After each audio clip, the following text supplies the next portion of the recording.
Alam naman natin, ang matinding usapan sa nakaraang ilang araw ay yung flood control projects. O sige, tinignan din natin yan.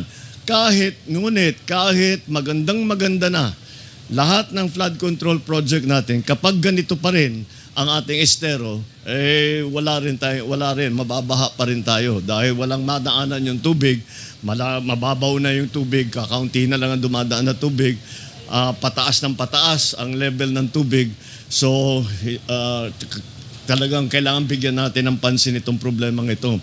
And this is our response. At maganda naman dahil mula nung inasimulan natin, there were 23 esteros that we wanted to clear. Bago dumating ang krising, nakapag-clear na tayo ng isang dosena, 12 estero na nalinis na natin. Kaya't kahit papaano, nabawasan ang epekto. Wala tayong magagawa dahil sa dami ng bagsak ng tubig, Ngunit makikita natin kapag malinis ang mga estero, mabilis din mawala ang baha.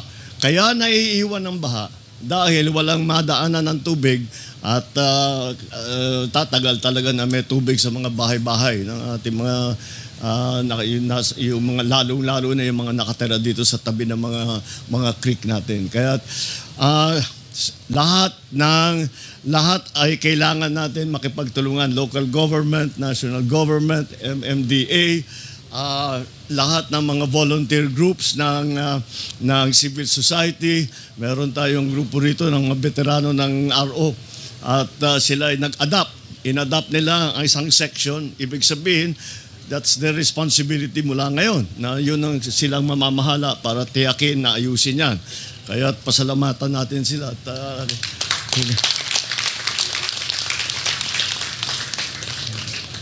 Tama yan. Magandang alimbawa sa atin yan. Bawal mag-retire. Hindi talaga bawal ang mag-retire dito.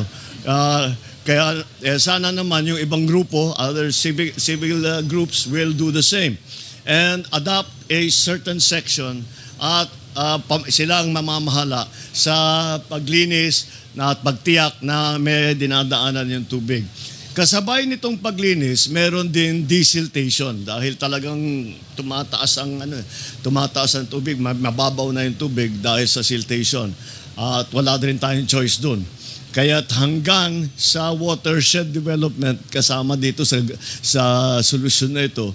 Dahil yung watershed kung saan nanggagaling yung tubig, pagka maraming puno, hindi nadadala yung lupa. Hindi magsisilt ng ganito.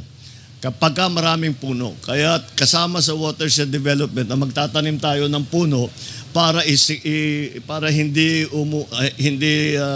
madala ng tubig yung lupa na dinadala dito sa mga creek natin hanggat maging mababaw kaya nagkakabaha. Kaya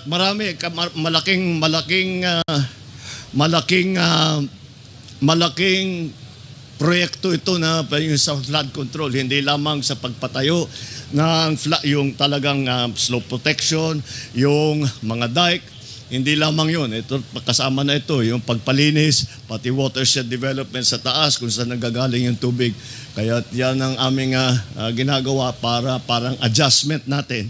Kailangan na talaga tayo mag-adjust sa climate change at kahit anong gawin natin, ay hindi natin mapipigilan ang tinatawag na climate change at ang pagbigat ng dating ng bagyo at pagdami ng pagbaba, ang dami ng pagbaba ng siltation at ang daming mga nagiging basura na hinaharang yung creek natin, sinisira yung mga pumping station natin at yun ang isang malaking bahagi sa flood control na hindi pa natin naaayos.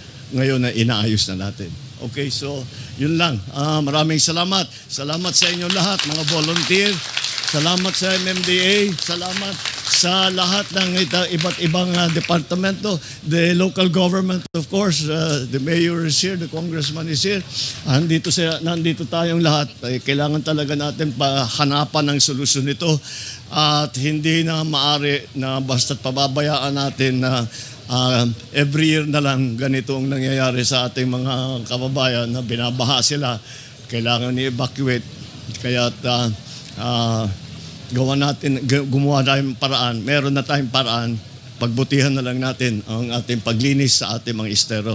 Kaya pagpatuloy natin itong ating project na itinawag natin na Bayanihan Estero. So, maraming salamat. Magandang umaga sa inyo.